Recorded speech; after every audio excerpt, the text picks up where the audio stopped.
We're back, we're naked, and we're ready to party. You're not really naked, are you? Not physically, but here on the Naked Party Time podcast, we get real and raw about life, leadership, and love. So what do you say? Are you ready to get naked? Let's do it. We're back. And we got our kicks on Route 66. And man, do we have some stuff to catch up on. Welcome back. Or welcome for the very first time to the Naked Party Time podcast, where we get real and raw about life, leadership, and love. If you're joining us on YouTube, hello to you guys there. My name is Jeff.Maness, and I am your host. And today we're shifting gears and cruising into podcast mode, just like we did down the legendary Route 66 from Chicago to Santa Monica. I had the ultimate road trip partner. She is riding shotgun, my GPS when I'm directionless, my snack dealer on the road, and the only person I'd ever want stuck in a car with for 2,448 miles.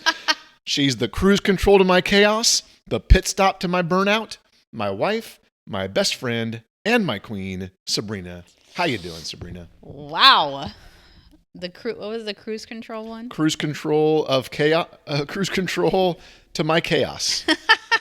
That's hilarious. You comfortable there? You're just like shifting around constantly. It's like ADD. I don't know how to sit. I don't know what I look like on camera. You look beautiful on camera. I just am like, it's been a while since we've done this. It has been a while. So it's just all the things. Yeah. So how was that intro? You like that? Yeah, that was really good. Yeah. All right. So we have a lot to catch up on. Yes. I don't know if anybody wants to catch up, but we're going to catch up anyway. It is August, so it's my birthday month for me. Whoop, whoop. Just turned 51 this week, August 7th, turned 51. You made my favorite cake, coconut cake. You scheduled a water balloon ambush with our kids and grandkids. I told you I appreciated the thought, but didn't care for it. I don't think you picked up on this. Yeah, I made a post about water balloon day. Oh. Let me finish. I decided this year I was going to do nothing for your birthday. Okay. That's why we didn't celebrate anything yesterday. Yeah. Because every year, that's what you say. I want nothing. I don't want my birthday celebrated, but I go above and beyond for the last 32 years.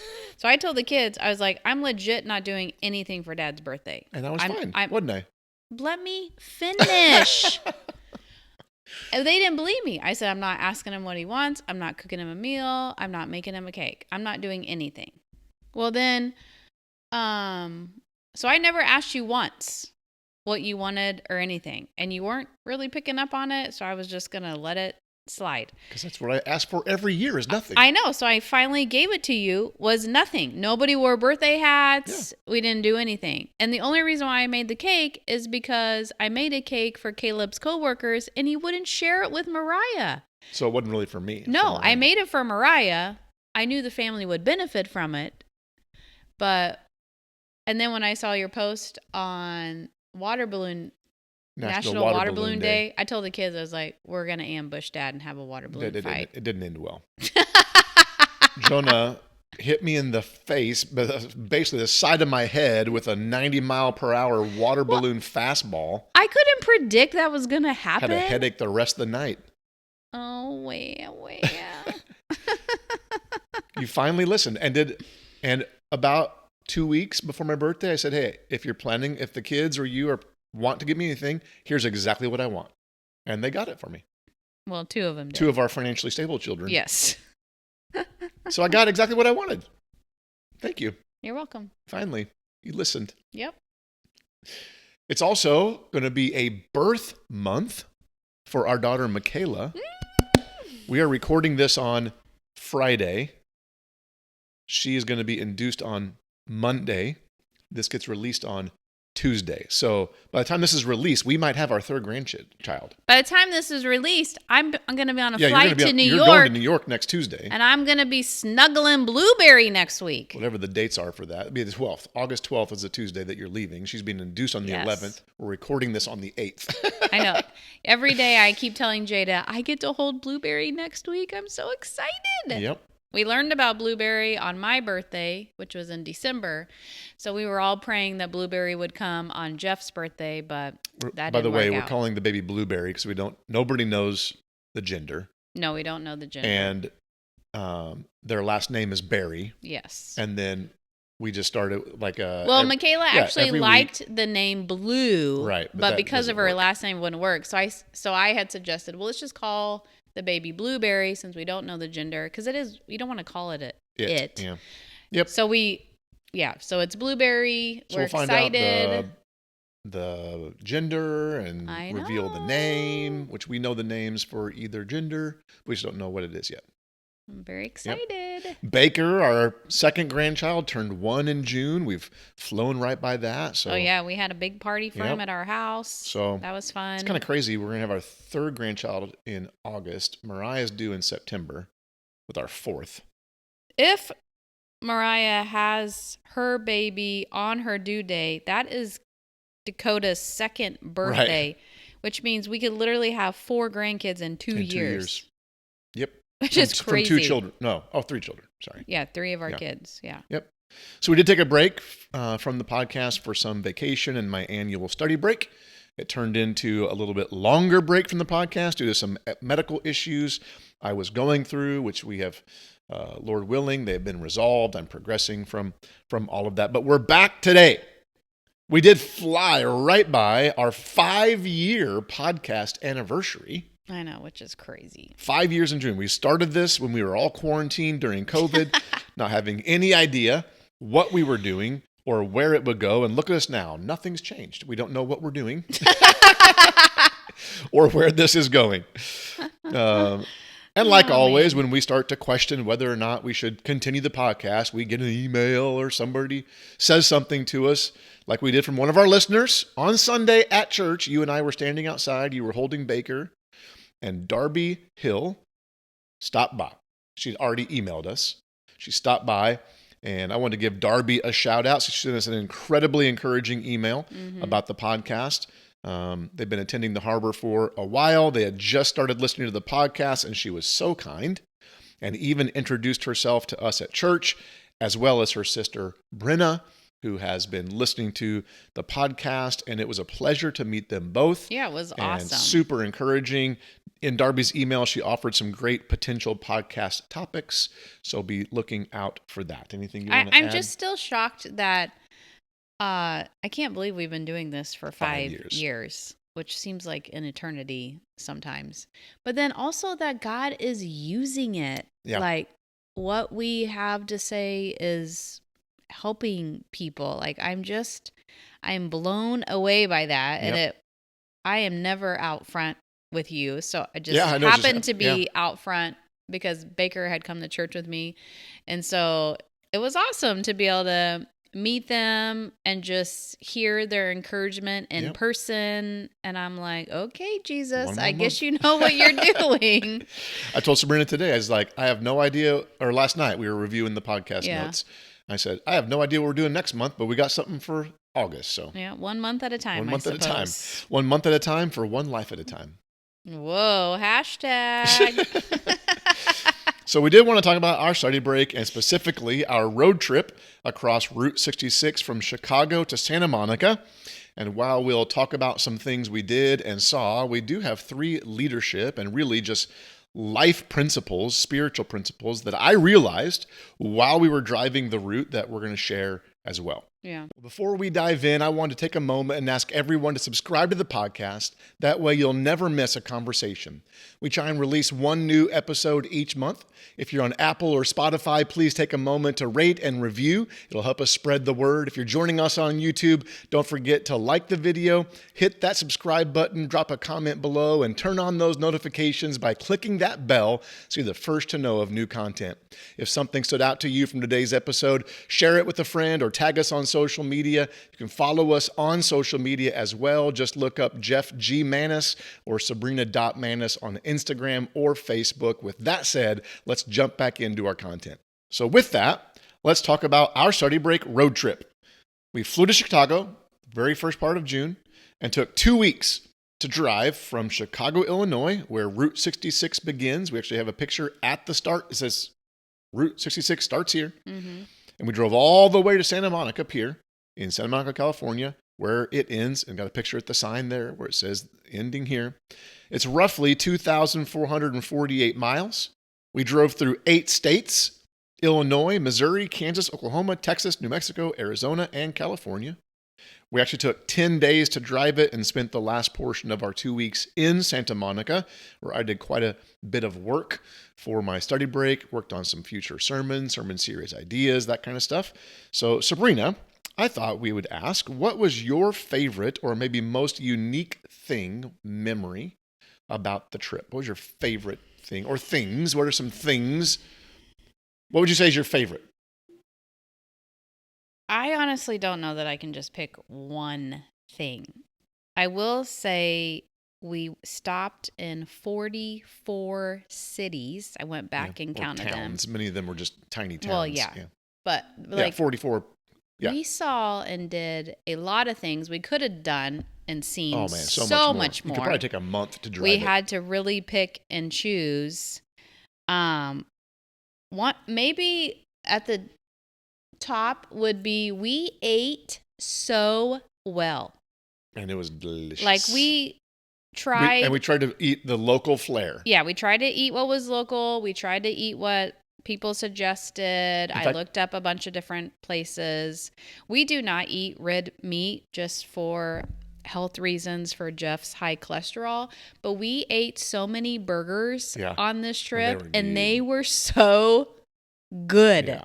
And I went back and I was looking through, I have 3 notes that I wrote very detailed about our trip and pictures in my phone on the notes app. So I reviewed all that before today. And I just was like, man, some of that food was so delicious. Mm-hmm. Yeah, we had a Chicago dog at Gene and Jude's. It was amazing. Yeah. And it cost like, I mean, you and I both had a dog and under fries $10. for under $10. And the French fries came on top of the hot dog. Oh my gosh. It was and then so good. The best French fries we've ever had in our life was at the Cozy Dog Drive-In in Springfield, Illinois. It's the birthplace of the corn dog.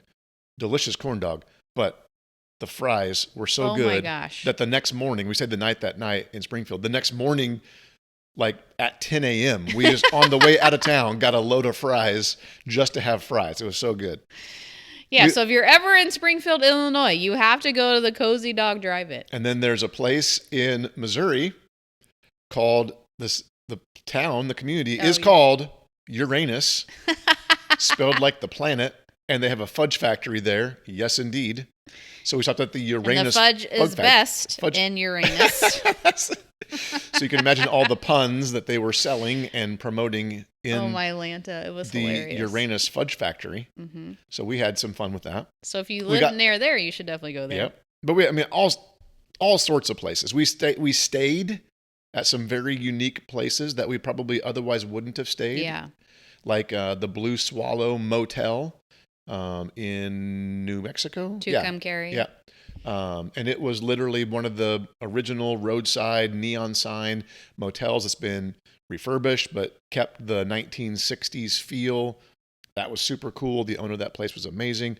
We stayed at the Wigwam Hotel, which is like on the movie Cars, the little teepee motel. We stayed at the Wigwam in a teepee. It's that was in Holbrook, Arizona. It's not a fabric teepee, but it just looks like a teepee. It's made out of the whatever that stuff's called, stucco. Oh yeah. But where was that at? Holbrook, Arizona. Holbrook, Arizona. So that was cool. Another place we saw that we did, it's not really a Route 66 thing, but it's just on the route, is a place in not Albuquerque. Santa Rosa, New Mexico. Santa Rosa, Mexico, called the Blue Hole. And it literally is this fresh water hole. 61 degrees all year. And it's crystal clear water, very blue. And you can see all the way. I mean, it's super deep. I mean, it's like, I don't know what it is, like 80 feet deep, 90 feet deep. Yeah, I can't remember how deep it is, but it's like for scuba diving. Scuba diving certifications and trainings happen there, but there's like cliff jumping, and you and I stopped there first thing in the morning. We're basically the only people there. and the water was frigid, but it was awesome. I was trying to talk to Jeff when I entered the water, and I was like, but then it took your breath away. It was so cold. But in the summer, it would feel amazing. It just wasn't. It wasn't the hot air yet. wasn't very warm. Yeah. That was, I did not want to leave. Once I got in and got used to it, I could have just stayed there all day and floated. That was super cool. Yeah, that was cool. The different kinds of landscape, we were marveling at the different landscapes that America has. Well, it's pretty much city through Illinois, Missouri. There's farmland everywhere in Illinois. We saw farmland, but then when you get in Missouri and Kansas and Oklahoma, it just starts to get more and more farmland. And then prairie. But then you're in mountains, and then desert. You see the desert. Yeah. Like driving through Arizona, New Mexico, California, there were some places I'm like, why do people live here?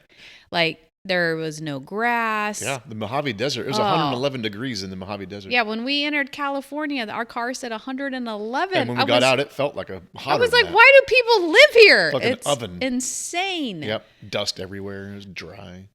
The history on, there's. Oh my it was gosh, amazing. The stuff we learned. Yeah. We only went to one official museum. One official Route 66 museum. Yeah. We went to, and that was in Clinton, Oklahoma. It was awesome. It was amazing. Man, we learned so much. And we could have learned. We didn't read everything in there. No, but I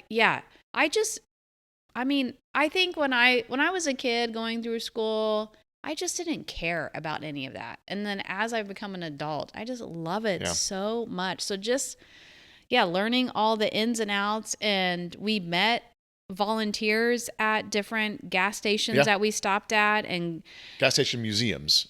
Yeah. And they could tell us what it was like back then. Yep. And so we met some cool people, just the history, the artifacts, it was cool. It was amazing. Yep. People have asked, would you do it again?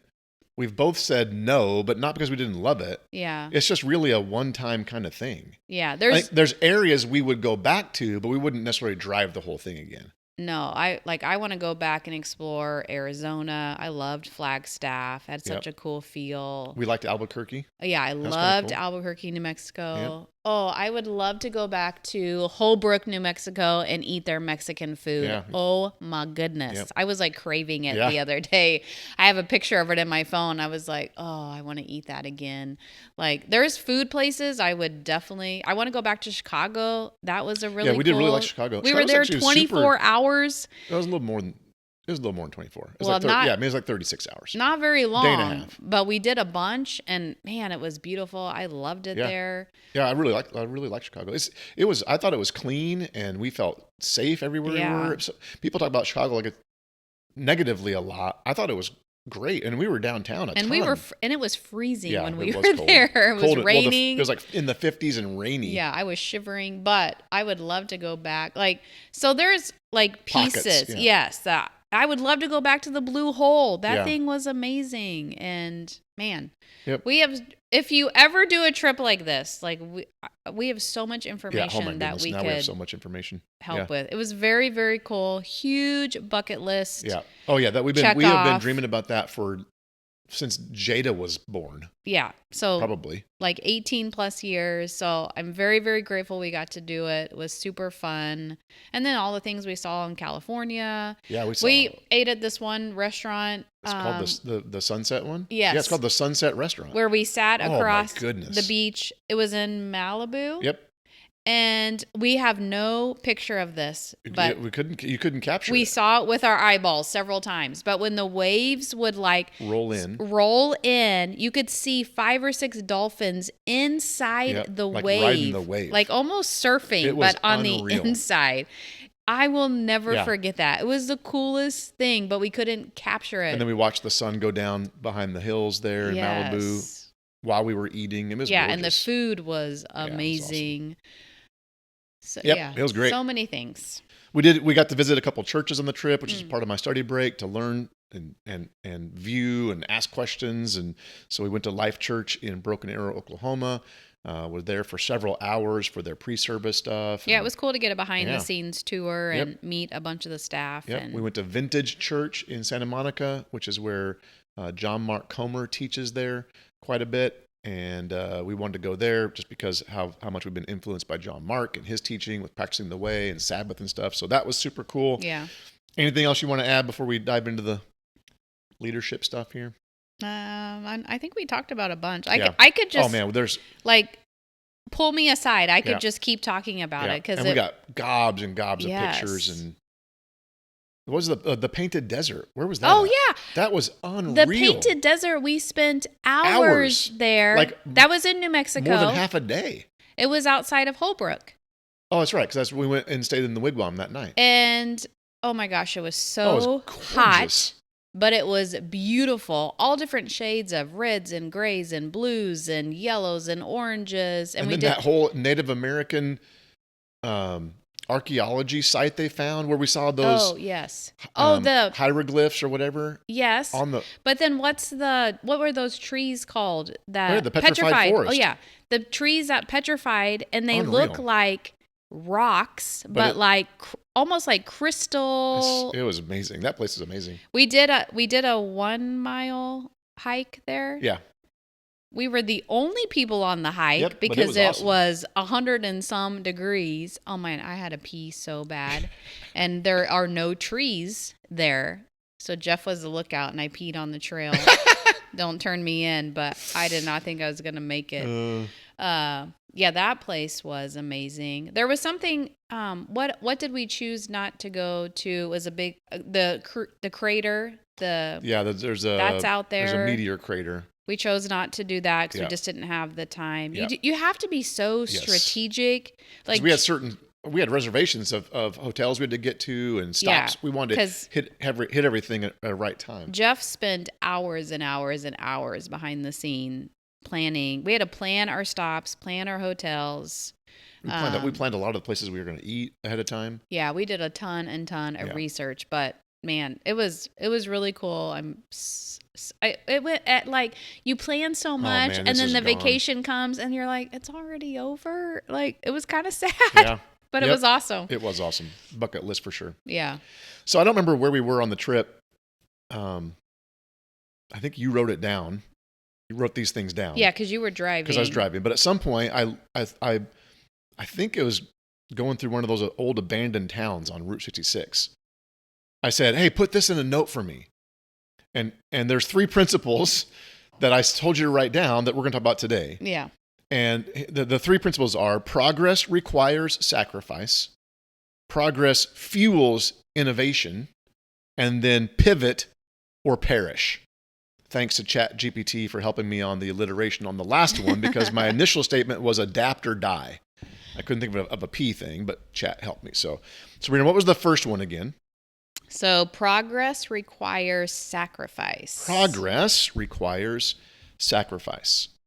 So, if you don't know, and I think most people do, but Route 66 was first created to allow Americans who then, all of a sudden, all these Americans owned automobiles and allowed them to travel across the country safely. Before that time, there was not a highway system to cross the country on. Right. It was just, and Route 66 was just 2 lanes, did not bypass any towns, but would intentionally, at times, go out of its way to go through a town. Mm-hmm. And so in those 8 states, it would wind here, everywhere. And all these little towns would have this highway that come through. Well, as technology advanced, cars got faster, trucks got bigger, more on that in a second, and the desire to travel more efficiently grew, including, I just learned this, by the way, we didn't know this on our trip, I learned this somewhere else.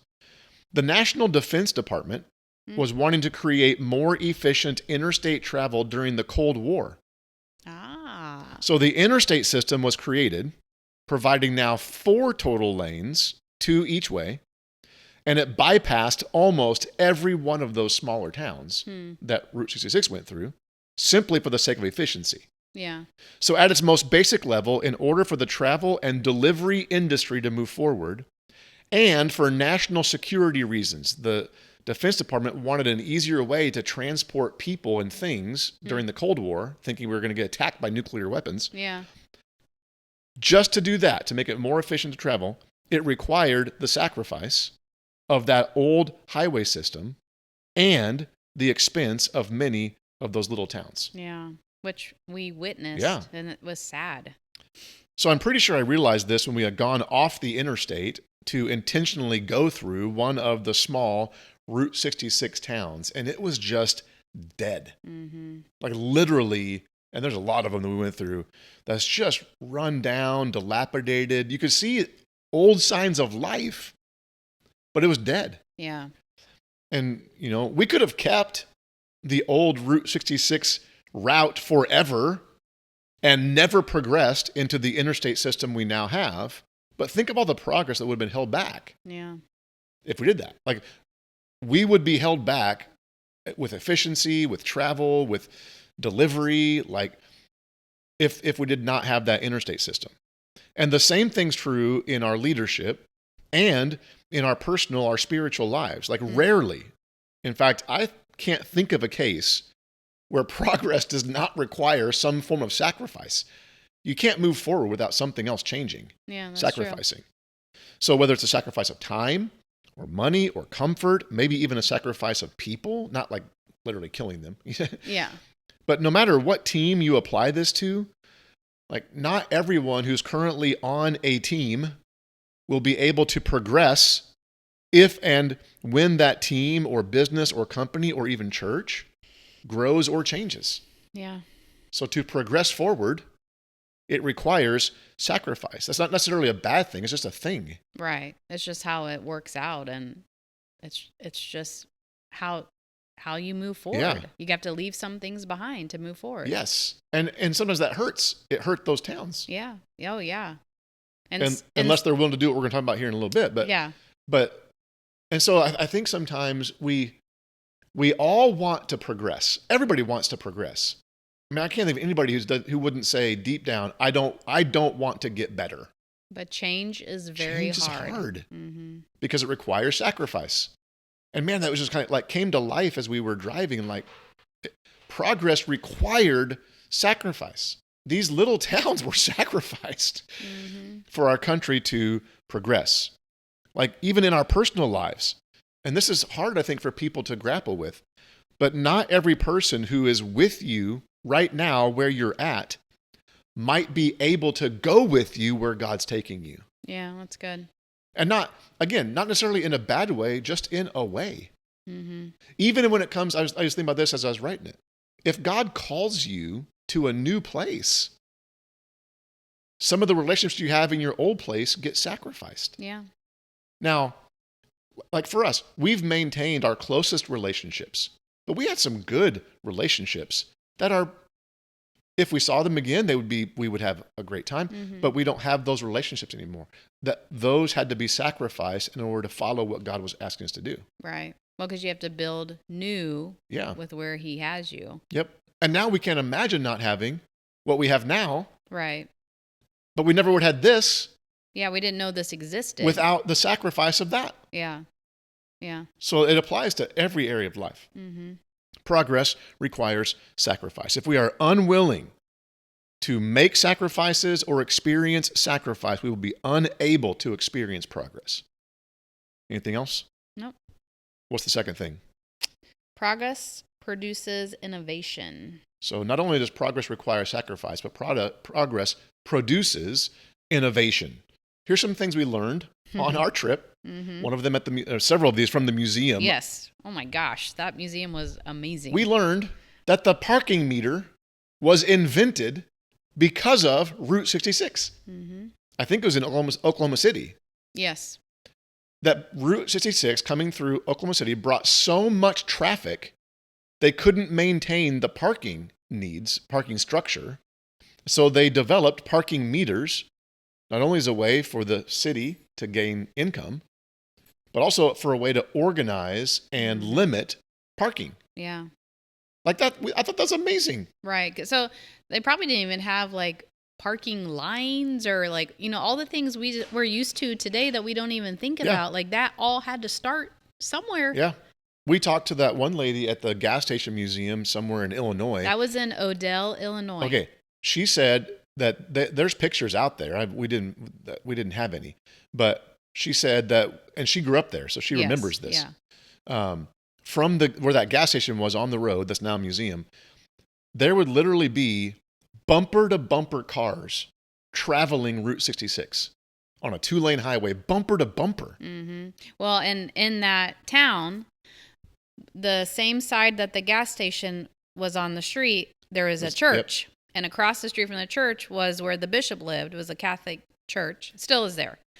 But it was too dangerous for people to cross the street to go to church because and the traffic. And to go to the school that was there. And go to the school because the traffic was bumper to bumper. So they built a tunnel. Under the road. Under the road. It's just a 2-lane road. Yeah. So like they built a tunnel so everybody could travel safely because the road was like never clear. And we say bumper to bumper, like for those of us who live in Houston, we know what bumper to bumper traffic's like, but we live with 4 million people. This town was tiny. Oh my gosh, it was so tiny. It had like maybe a couple hundred people. I don't even know if there was a stoplight there. There wasn't a stoplight that we saw.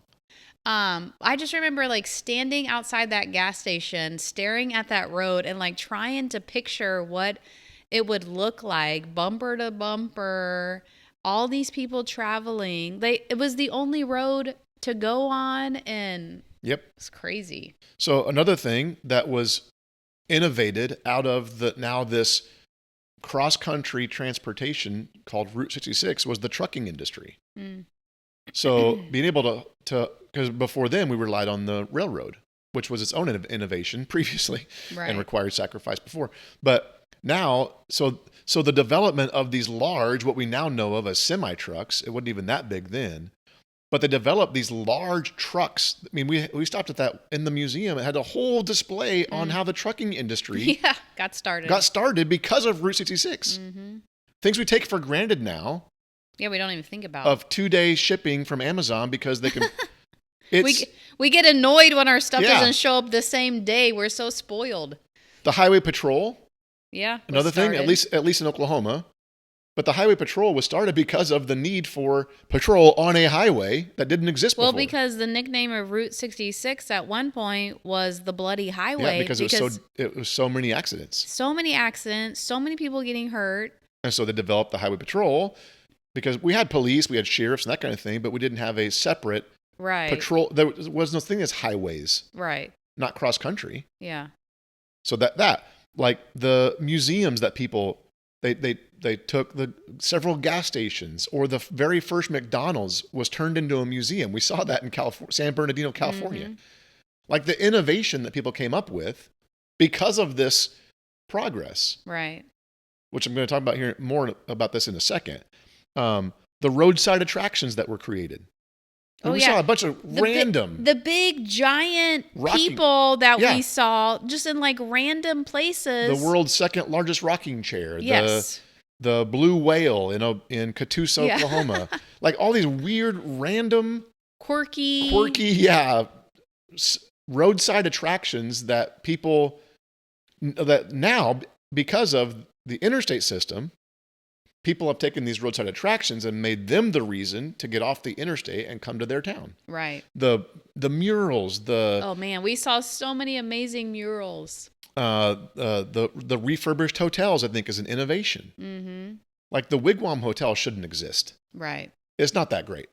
It does not. No, we chose not to shower. We would never stay there outside of this trip, but we intentionally chose to stay there because somebody refurbished this old Route 66 TP motel. Same with the Blue Swallow. I would go back to the Blue Swallow. That place was fun. would definitely go back to the Blue Swallow. But the town where the Blue Swallow was nothing. No, there was nothing. We wouldn't have stopped there other than staying at that hotel. No, and the restaurant we ate at, we definitely would not have chose it, but it was awesome. Amazing. Yeah. It was a hole in the wall. But like all along the way, we saw all different hotels. We could have stayed at a whole lot more. I mean, people have tried to do that, but... So when progress requires sacrifice, and then progress produces innovation. I was just blown away by the innovation of of people, how they leveraged this thing that changed, many times made something new or repurposed something old to keep themselves going. But not every town was able to do that. And that's the last one. So what's the last one? Pivot or perish. Pivot or perish. And the people that chose to innovate survived. The people that chose just to, which we didn't see this or hear this, but I'm sure there was the woe is me. Oh, what are we going to do? The road didn't come through here anymore. We're a teeny tiny town. Yep. How can we get people here? I mean, I can just imagine. And we saw there are some communities and a ton of businesses that perished because of the sacrifice that it required and the fact that they couldn't innovate in a way that kept them alive. I laughed when chat offered the word pivot, because I think that was the official word of COVID. Yeah, that's Everybody true. pivoted. Or if you're a fan of Friends, everybody loves Pivot from that. Yeah, yes. Oh, I forgot about that one. That's hilarious. I don't even watch it, but I know about that. So, man, so many of those small towns that were on Route 66, but off of the interstate, they did pivot and they avoided death. Like we just said, the restaurants that they use to draw you in, the museums, the attractions. I'm sure for some of those towns, it wouldn't have mattered like what they did. They were going to be too far off the main road to make it. Because there was, like I said, Route 66 wound. I mean, there's sometimes you could go off of the interstate and it would take you 30 miles to another town that was on Route 66. So I'm sure some of those towns probably just weren't going to survive anyway. They were too far off the beaten path. But I was so impressed with what many of those communities and individuals did to adapt, to pivot, when the traffic no longer came through their town, and they didn't perish. They found a whole new purpose. Yeah, some cities did it so well. Yep. And then some, they had a little bit, but it was enough to keep them going. And then some just dead. If you pay attention, we started to recognize what the old gas stations looked like. So I think it was in Tucumcari, because it was pretty run down town. It didn't have much. I think the Blue Swallow was keeping it alive. Yeah. Well, there was a couple other refurbished ones there. Yeah, there was. There was like two or three hotels there keeping it alive.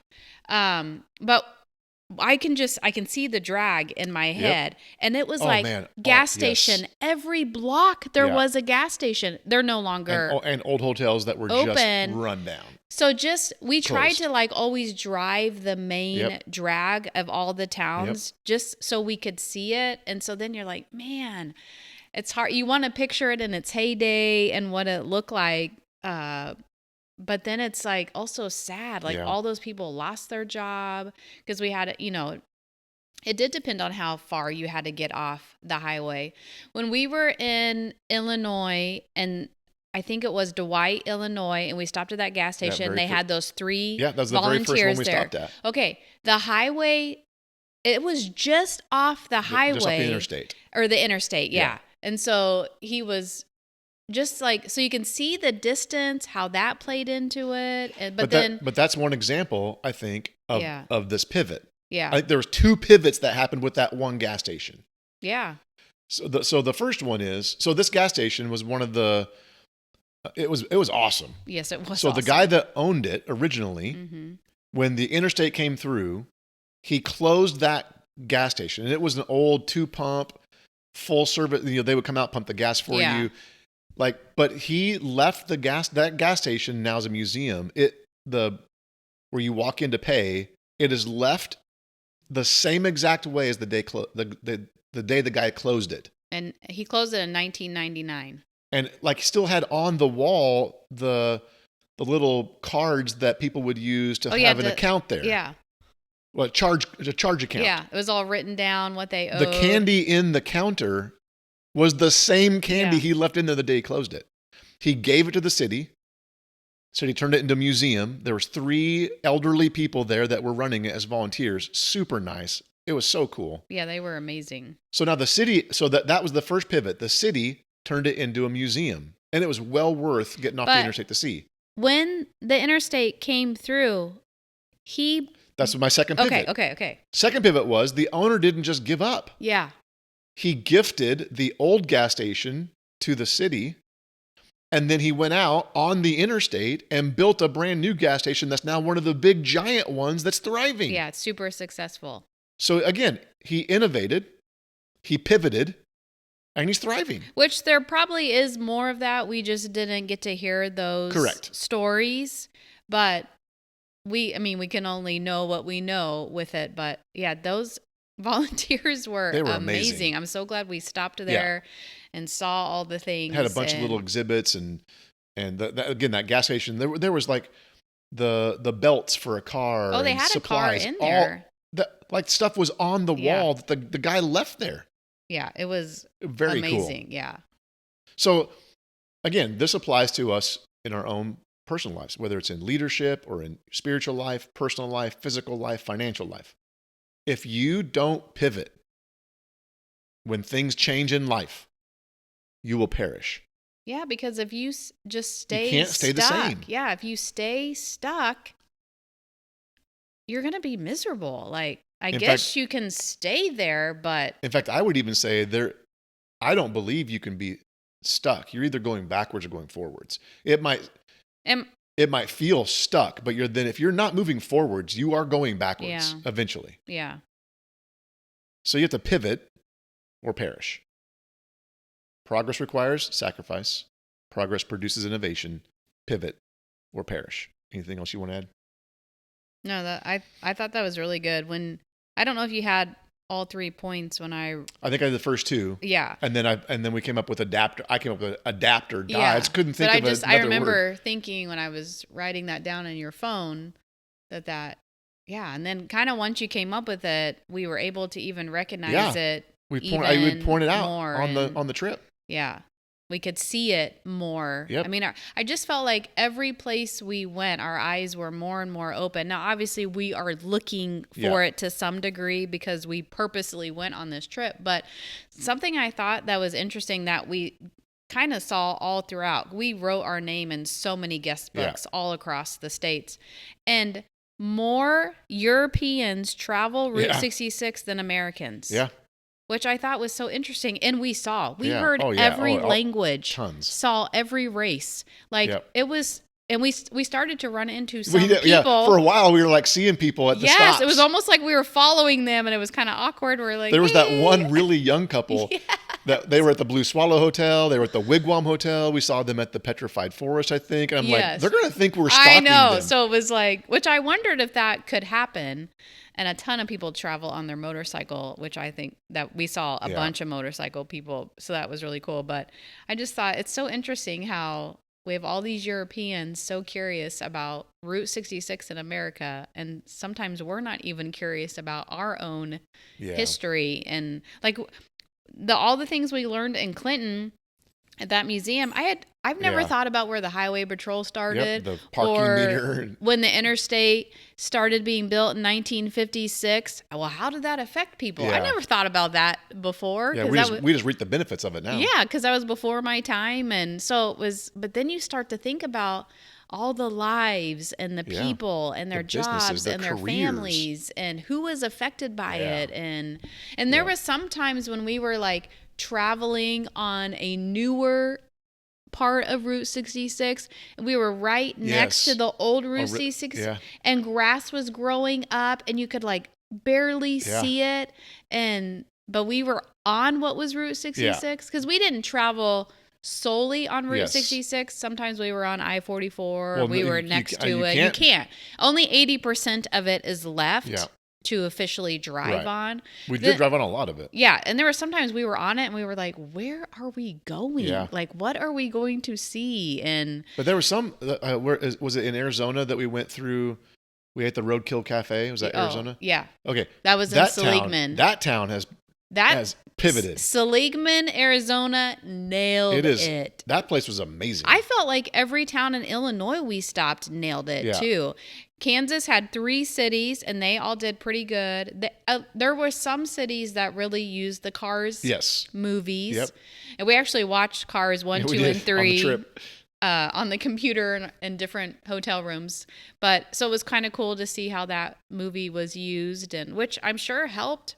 Yep. But Some it was of those in, towns. I was thinking of in Seligman, whatever it is, Yeah. in Arizona. We intentionally got off the road there because that was it went like way off. Yeah. Like a big old loop up around. Yes. And we And weren't man, sure where we were. But we saw, I'm so glad we did because we saw topography and mountains or hills, red cliffs it was that we wouldn't have seen on the interstate. Yeah, it was really, really pretty. That's was true. amazing. Even when we were in the Painted Desert, we could see where old Route Yes. 66 actually used to drive Yeah. through the Painted Desert, which was crazy. And Yep. they even had an old An car. old hotel, yeah.